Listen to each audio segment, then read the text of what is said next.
Assalamualaikum warahmatullahi wabarakatuh. Bismillahirrahmanirrahim. Alhamdulillahi rabbil alamin wal aqibatu lil muttaqin wala udwana illa 'alal zalimin. Wassalatu wassalamu ala asyrafil anbiya'i wal mursalin wa ala alihi wa sahbihi ajmain. Subhanaka la ilma lana illa ma 'allamtana innaka antal alimul hakim. Rabbi shrah li sadri wa yassir li amri wahlul 'uqdatam min lisani yafqahu qawli bi rahmatika ya arhamar rahimin. Rabbana iftah bainana wa baina qaumina bil haqq wa anta khairul fatihin. Sabda Rasulullah salam, man salaka tariqan yaltamisu bihi yassarallahu lahu bih tariqan ilal jannah. Yang bermaksud, barang siapa yang melalui satu jalan untuk mengingati Allah, lain perkataan menuntut ilmu, maka Allah permudahkan baginya jalan ke syurga. Ini hadis yang sahih yang selalu disebut oleh para penceramah untuk menjadikan motivasi dan janji Allah kepada kita supaya kita dapat beramal, insya-Allah.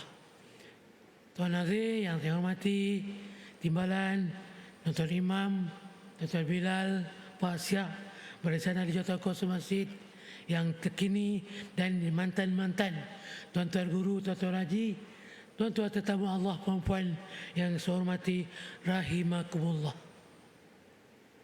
Alhamdulillah, kita merafakkan kesyukuran kehadrat Allah SWT kerana pada malam ini kita diberikan kesempatan untuk duduk di rumah Allah ini tidak lain tidak bukan untuk niat mengingati Allah dengan cara mendapatkan sedikit ilmu, pengetahuan, berkongsi bersama saya yang saya datang insya-Allah di atas kesihatan yang Allah kurniakan sebanyak 2 kali sebulan.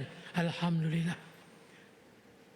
Jadi pada malam ni, tuan-tuan duduk dengan tenang, sejahtera, aman damai. Nak duduk mana pun boleh, kat tiang ke, kat cermin ke, kat dinding ke, tak ada masalah. Tapi jangan lupa niat iktikaf. Tapi saudara-saudara kita di Palestin, Gaza, tempat-tempat lain, mereka sedang berjuang. Yang berapa ribu dah syahid. Anak-anak yang tidak berdosa, ibu-ibu, wanita yang tidak tahu apa-apa, tiba-tiba kena bom, kena tembak dan sebagainya. Usahakan nak makan, nak ibadah, nak cari tempat perlindungan pun tak ada. Malah hospital-hospital telah dimusnahkan, Allahu Akbar, oleh Yahudi laknatullah. Jadi jihad kita di sini tidak lain tidak bukan, walaupun kita bagi beberapa ringgit yang dipungut, yang dikutip, yang dikumpul oleh masjid supaya kita mendapat berapa banyak disumbangkan ke sana. Yang penting doa kita, doa imam kita aminkan dengan khusyuk. Doa imam untuk menjadi kekuatan pada umat Islam. Kerana Yahudi laknatullah memang nak hapuskan kanak-kanak. Bila kanak-kanak dah tak ada, negara itu diajar, perempuan dah habis mati, tak boleh bersalin lagi, tak boleh mengandung, maka dia yang akan menduduki tanah Palestin tersebut. Itu sebab dibunuh kanak-kanak, bunuh orang perempuan, bunuh orang yang tak berdaya pun dibunuh. Tapi Alhamdulillah, kita sangat bersyukur di dunia yang bertuah, bumi negara yang bertuah ini, kita masih aman. Alhamdulillah. Jadi pada malam ini kita tengok firman Allah SWT, A'udzubillahi minasyaitonir rajim. Wa qatiluhum hatta la takuna fitnah wa yakuna ad-dinu lillah. Al-Baqarah 193 yang bermaksud perangilah mereka itu. Mereka siapa? Yang memusuhi Islam, terutama yang secara terang-terangan, tak kira di mana. Mereka yang memusuhi Islam secara terangan, kita nak sembahyang pun dikacaunya, masjid kita diganggunya dan sebagainya, keluarga kita diganggunya. Kita wajib mempertahankan harta benda, nasab kita, keturunan kita, maruah kita, akal kita, harta kita dan agama kita. Terutama agama kita diperkotak-katikan, dipermainkan. Sedangkan dalam ayat Quran, ayat yang senang dibaca, Allah iktiraf agama kita ni agama yang telah diredai Allah. Kenapa mereka nak memperkotak-katik? Kita tak pernah, orang Islam tak pernah nak memperkotak-katikkan, mempenyendakan agama mereka. Kau buatlah, nak kau buat will, buatlah will. Kalau buat yang main naga tu apa? Cina main naga tu. Kau buatlah. Kita tak ganggu pun. Kadang-kadang kita sedang ceramah, sedang ibadah, dia lalu ceng. Kita tak pernah tahan dia. Well depan surau kita, masjid kita, tak pernah kita terganggu. Kenapa bila Islam nak buat satu perkara yang menyokong untuk umat Islam, dipertikaikan? Itu peranan siapa? Pemimpin yang adil, dia akan mendapat naungan Allah di padang mahsyar, yang tidak ada pertolongan, tidak ada payungan daripada Allah Ta'ala kecuali mereka yang pemimpin yang adil. Jadi dia kata apa? Kemudian sehingga fitnah itu terangkat, orang-orang kafir tidak mengganggu kita lagi. Artinya dengan lain perkataan, damai. Kenapa zaman Rasulullah mereka itu mentaati dengan perjanjian Hudaibiyah, dia patuh. Tapi bila dia telah menyalahi perjanjian, mereka itu akan diperangi. Itu hukum Allah. Jadi dia kata, sehinggalah fitnah itu terangkat dan menjadilah agama itu hanya untuk Allah SWT semata-mata. Kita orang Islam, kita buat apa yang kita suruh. Yang dia katakan, lakum dinukum waliyadin. Menghormati boleh, tapi sampai ikut budayanya jangan. Pakaian pun ikut budaya dia. Kalau tuan-tuan ingat Allahyarham Datuk Hasanuddin di Sarawak, barang siapa yang mengikut seolah-olah orang yang bukan Islam, tak kira Yahudi ke Kristian ke Buddha dan sebagainya, maka dia adalah daripada kalangan mereka. Perayaan dia, biar dia raya. Kalau kita jiran lebih-lebih, kita raikan aja. Tak payah sampai nak ikut. Dia gembira, kita pun nak gembira. Dia well, kita nak well. Dia naik kuda, kita naik kuda sama. Takut akidah kita tercabut, sekurang-kurangnya tergugat. Nasib baiklah kita ni ada sembahyang 5 waktu. Dalam sembahyang kita dah sebut asyhadu an la ilaha illallah, kita mengaku balik. Itu disunatkan kita mengangkat tangan kita, jari kita ni. Hebat jari kita ni. Dia kita angkat, kalau begini aja tak jadi. Dia kena betul-betul tegak, dan urat dia sampai, kata ulama, sampai ke jantung hati kita. Itu sebab dalam asyhadu an la ilaha illallah, dalam hati kita, aku bersaksi tiada lain Tuhan melainkan Allah. Itu sebabnya. Kalau kosongnya, diterima sembahyang itu kerana ada syahadah, tetapi dia punya kualiti tak sampai apa yang diharapkan oleh pemerintah ataupun Allah SWT. Itu kita nak jaga. Pasal sembahyang kita ni Allah jaga tuan-tuan. Tuan-tuan, puan-puan yang sembahyang 5 waktu dengan sempurna, Allah jaga. Kerana peningkatan sembahyang itu kita ada. Kata para ulama, bagi mereka yang mengetahui, yang belajar, yang ada ilmu sembahyang, insya-Allah mencegah daripada perkara yang buruk, maksiat. Macam tuan-tuan ni kita semua insya-Allah, puan, kita tak tergamak nak buat benda yang tak baik. Nak dengki dekat orang. Ya tak? Kita tengok orang tu beli kereta baru, kita ambil spray, ya, dia Zoro, apa dah benda. Ya tak? Tak tergamak. Kita yang kita mampu, kita buat sembahyang kita, zakat kita, puasa kita, haji kita dan ibadah yang lain. Itu yang kita nak teruskan, yang kita istiqamah, yang kita konsisten, yang kita teruskan dalam kehidupan kita sebelum kita dijemput oleh Allah SWT.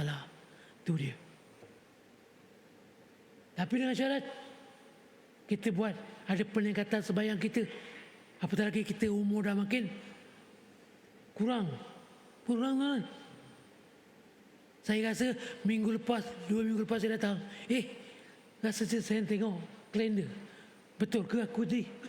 Ataupun confused? Rupanya betul. 2 minggu sekejap je kita kena ketemu balik. Alhamdulillah. Ada juga orang yang kita datang, dah tak ketemu dah. Betul? Jadi berdasar itulah kita jaga sembahyang kita, kualiti kita. Pertama sekali ialah sembahyang orang yang bertakwa. Kualiti sembahyang orang yang bertakwa berbeza tuan-tuan. Kedua, orang yang sembahyang dengan khasyi'in atau khasyi'un, khusyuk. Itu yang imam sembahyang berdoakan supaya imam kita iman kita kan, iman yang betul, yang yakin, sembahyang kita sembahyang yang khusyuk, amalan kita tidak riya, tidak ada ujub. Yang pertama, ya, sembahyang kita sembahyang orang yang bertakwa. Yang kedua, khusyuk. Okey lagi.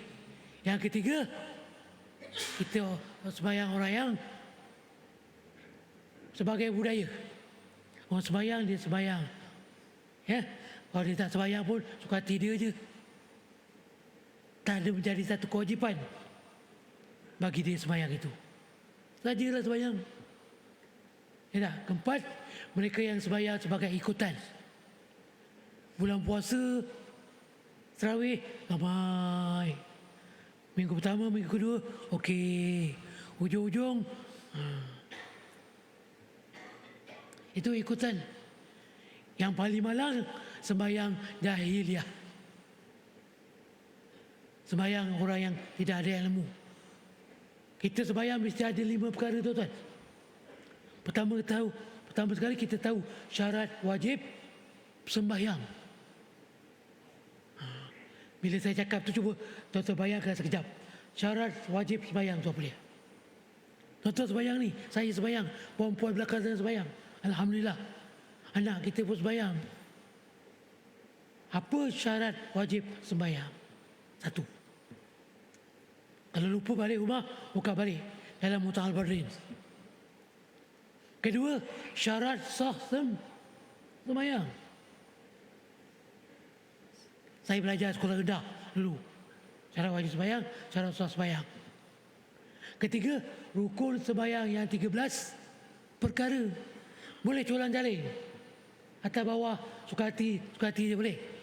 Itu budak-budak, cucu kita boleh lah. Kita belum rokok, dia dah sujud. Ya tak?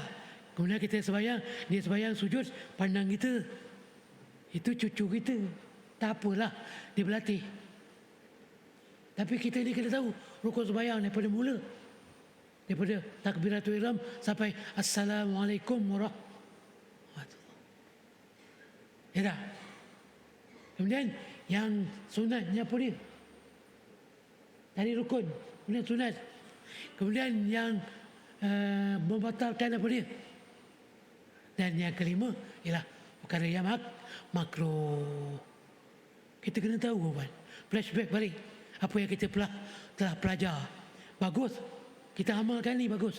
Tapi dalam sembahyang tu, bila kita dah ingat, dalam sembahyang kita ingat, oh ini wajib, ni rukun, ni sebagai sunat, sebagai makruh, barulah sembahyang kita sempurna. Ini ada orang sembahyang tapi tangannya berjalan saja. Kejap-kejap. Lepas tu korek hidung pun sempat korek hidung. Tarik bulu hidung. Kenapa? Tak apalah kalau imam tu baca panjang sikit. Semua dia korek. Punggung, tangan kat punggung. Sampai begini-gini. Sembahyang. Namanya tak khusyuk. Para sahabat, burung boleh duduk di atas belakang dia, kepala dia. Seolah macam kayu. Tak bergerak-gerak. Hinggalah beralih rukun. Baru dia bergerak. Di kalangan kita yang kurang ilmu, tosakan burung, bau lalat datang pun bau lalat. Saidina Umar nak dicabut tombak bila? Masa sembahyang. Dia tak terasa sakit je ataupun kurang sakit je ketika sembahyang. Tetapi orang yang kurang ilmu ataupun tak khusyuk, tosakan tombak, nyamuk gigit pun, nyamuk tu sikit je tapi penampunnya kuat, geram, pong. Jadi Islam mengajar kita perkara tersebut. Yang akhir sekali tadi, jangan sampai sembahyang jahiliah. Di sembahyang puas, sembahyang hari raya Ramadan, sembahyang hari raya haji ataupun masa nak nikah. Lepas tu tak payah. Dia lupa nikmat yang dikecapi selama ini. Daripada mula dia lahir sampailah kematiannya. Nikmat yang Allah beri, tak siapa yang beri kecuali Allah. Yang dia kerja tu atas usaha. Tapi kalau kita usaha, Allah tak bagi, tak dapat. Contoh, orang yang jual burger tapi dia tak kisah waktu maghrib masih duduk dekat stol dia tu. Habis jual, katakan dapat 300. Balik rumah tengok ada musibah. Dah duit yang dapat 300 tadi pergi klinik sampai 200. Kadang klinik mahal tuan-tuan. Ada satu hari tu saya hanya batuk, demam, injection sekali. Bagi ubat batuk 100 lebih. Terkejut saya. Kalau pergi hospital only $1. Kalau kita kerajaan pencen orang payah. Macam itu kita manusia kucing tu. Saya pergi Turki ke umrah. Anak telefon dia, kucing ke tengok macam dah sakit teruk dah. Saya kata bawa Doktor Ramzan, Doktor veterina tu. Dengan injek sapu ubat 200 tuan-tuan, kucing. Nak cerita apa? Kita sihat kita. Nikmat yang Tuhan bagi pada kita tu, boleh duduk sekarang ni, boleh sembahyang, boleh makan, minum, berkawan, bertemu balik. Nikmat Allah. Betul? Kalau tak ada. Berdasar itulah yang Allah mengingatkan supaya nikmat Allah tu kita gunakan pada yang bermanfaat. Berbaliklah kepada sembahyang tuan-tuan. Inna salata tanha 'anil fahsya wal munkar. Dia mencegah kita daripada buat. Kita tak akan mencuri, kita tak akan dengki pada orang, kita tak akan nak kata orang, kerana kita jaga. Tidak guna seseorang itu sembahyang qiyamul lail, bangun tahajud, witir dan sebagainya, tapi mulut tak jaga. Masuknya neraka seseorang bukan kerana amalan dia, tapi maksiat. Amalan kita buat di atas kemampuan kita. Bukan susah pun yang tuan-tuan dah biasa buat. Sembahyang, puasa, zakat, haji, akhlak yang baik. Itu je. Kalau tak mampu dah sedekah, tak payah. Sedekah dengan mulut, nasihat, ingatkan kawan. Ya tak?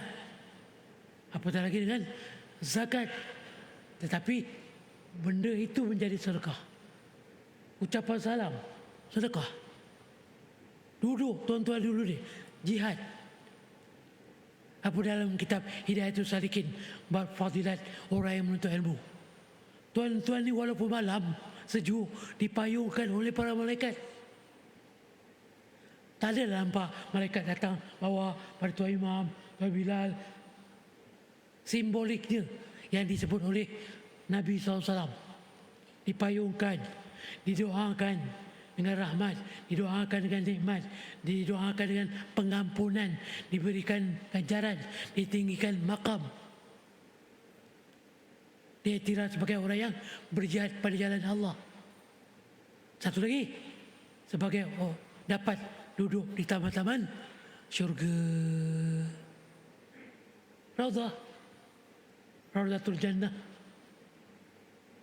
Kalau dunia kita bergebut dah masuk, tak boleh. Saya yang terkini dulu pergi umrah, hujung tahun lepas nak masuk Babu Salam, dah tak boleh. Tak boleh. Bukan dah impit pun tak boleh. Tutup.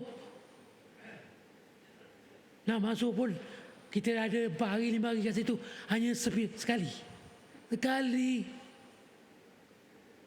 Lebih aja 15 minit yang dijanjikan appointment dia dah dibagi orang lain. Ada rezeki kau besok, lusa. Itu dunia, tuan-tuan. Raudhah dunia. Jadi Allah bagi kita raudhah di dunia lain, di tanah lahir kita. Cuma dah duduk je dalam 40 minit, setengah jam. Tak? Jadi itulah untuk nama tuan-tuan puan-puan dicatatkan sebagai ahli syurga, insya-Allah. Amin. Allah Akbar. Baik. Kemudian Allah berfirman lagi, wa faddala Allahul mujahidina 'alal qa'idina ajran 'azima darajatin minhu wa maghfirah wa rahmah wa kana Allahu ghafurar rahima. An-Nisa ayat 95 dan 96 bermaksud, dan Allah memberikan ganjaran ataupun pahala berlipat ganda kepada orang-orang yang berjuang. Tuan-tuan sekarang ni berjuang tak? Berjuang apa? Masa, nafsu.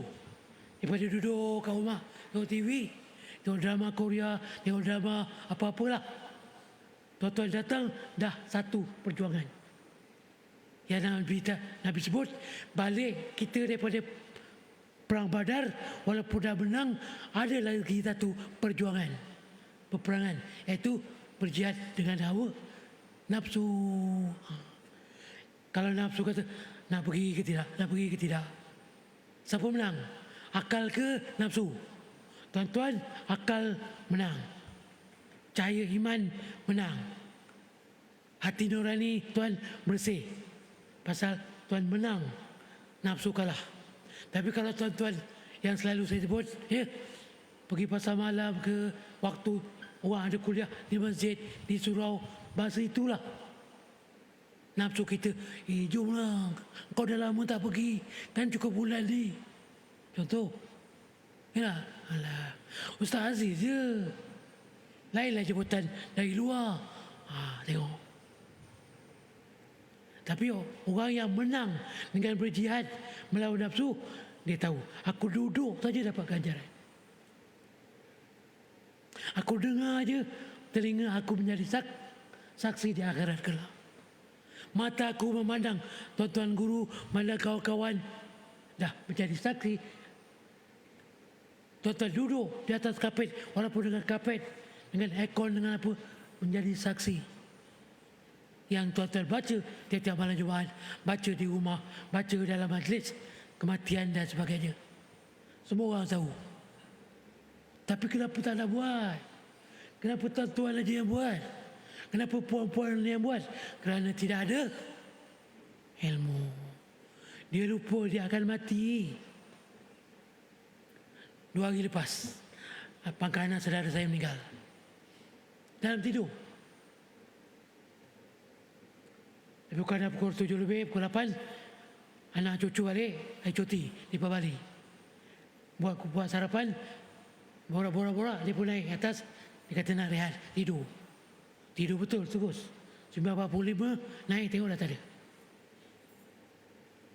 Bilal kita, Allahyarham, Tuan Haji Jamal yang Proton kan, pun dalam tidur bulan puasa, padahal isteri sebelah. Nak mati ni, bila ajal kita datang, tak kira siapa ada di sebelah kita, isteri ke, anak ke, cucu ke, dia tak tahu kita nak mati tak mati.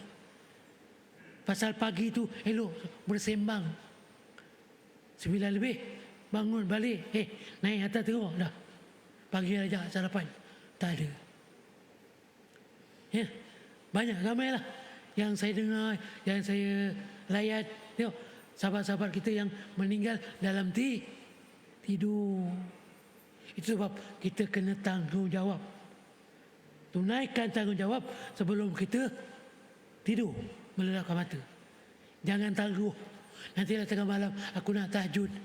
Kita tak tahu umur kita sampai ke tidak. Macam tadi lah, sarapan belum sempat dijamah, dah tak ada. Belum sempat nak cocok insulin, tak? Kecil manis nak cocok, tiba-tiba anak rasa dah sejuk, dah meninggal lah. Jadi bila kita dah tanggungjawab, ketika kita dah sembang Isyak, kita dah baca 3 kul ke 4 kul ayat kursi, lagi tuan-tuan bang yang bagus dah baca surah Al-Mulk, tiba-tiba kita meninggal, kita tuan-tuan dalam bersih, apatah lagi sempat ambil wudu. Ya Allah, saya ada hadapi seseorang, dia ambil wudu, dia baca Yasin, kebetulan malam Jumaat.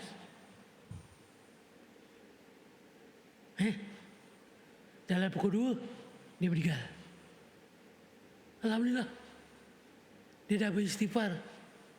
Apatah lagi dia ada warning. Kita ni semua ada warning kan. Sebab kata Nabi Allah Yaqub, dia best friend dengan Israel. Tuan-tuan ada? Ada best friend? Tak ada. Nabi Yaqub beritahu, diberitahu oleh Israel. Nabi Yaqub kata, kalau tuan nak ambil penyamu aku, warning, bagi tahu dah dulu. Apa Israel jawab? Dah bagi tahu dah. Apa dia? 3 perkara. Pertama dia kata, rambut dah putih.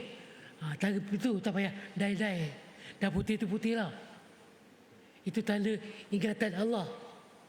Kedua, gigi kita. Kenapa? Kalau kita sulam baru pun dah tak sama. Dan ketiga ialah tenaga kita. Dulu angkat kelapa sawit begini je, pegang tandan, ambil penyangkuk. Sekarang boleh. Alah, racun 2 tong pun dah tak boleh angkat. Betul? Tu. Jadi Nabi Yaqub dah beritahu dah. Kita dah tahu tak ada.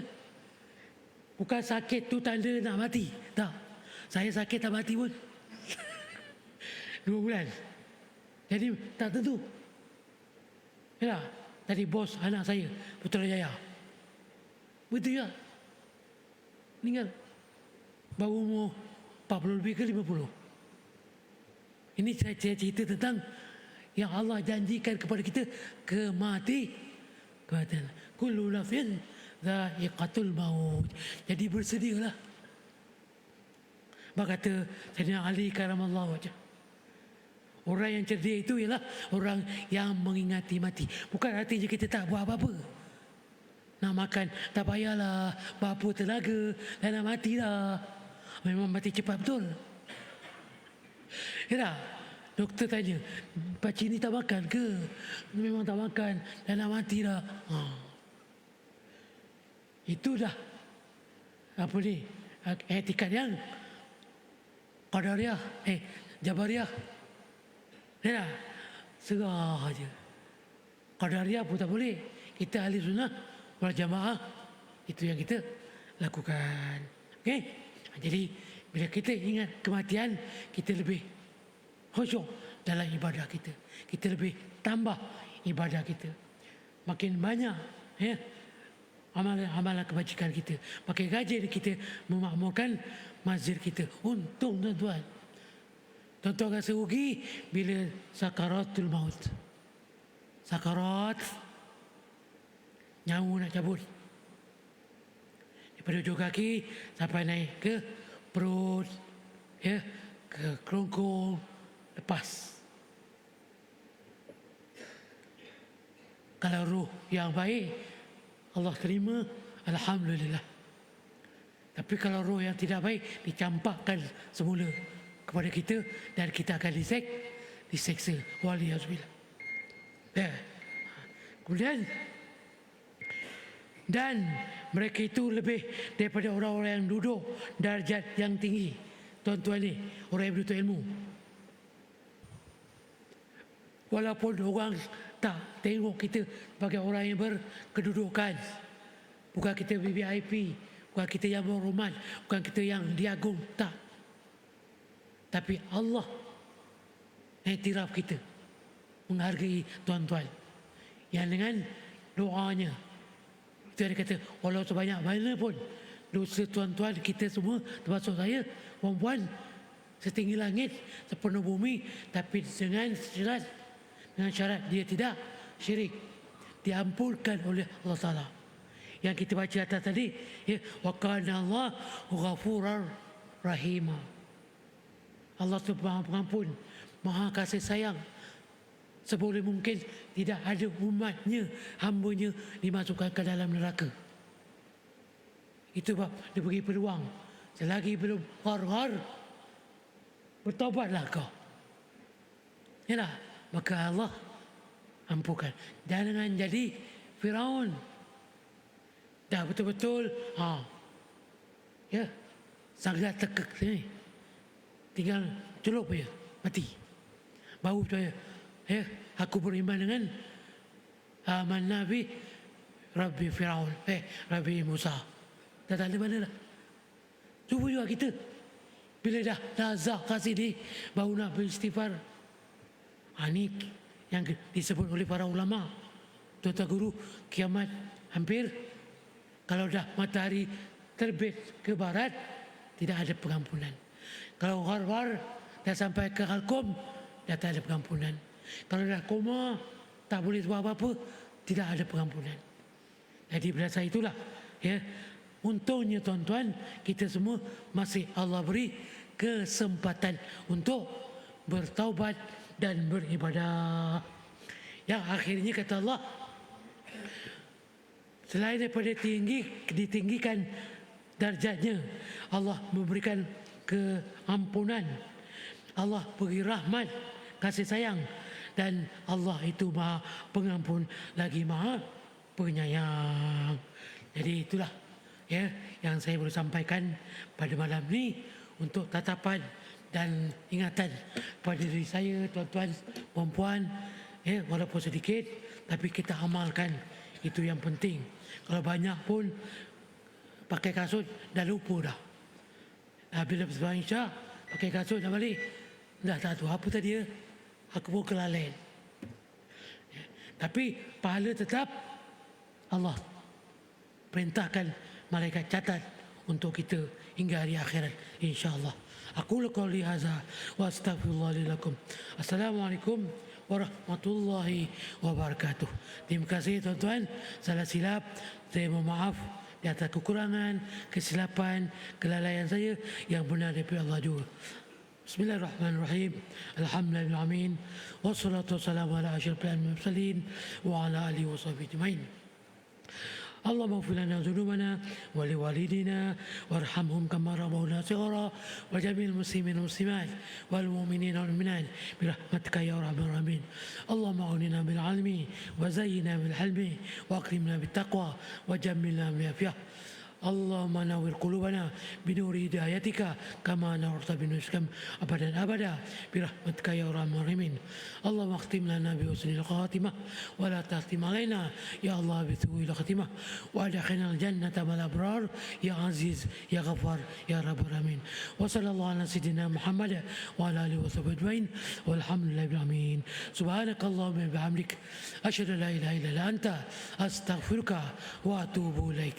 بسم الله الرحمن الرحيم. والعصر إن الإنسان لفي خسر إلا الذين آمنوا وعملوا الصالحات وتواصوا بالحق وتواصوا بالصبر. صدق الله العظيم. تقبل الله منا ومنكم. إن شاء الله jumpa lagi.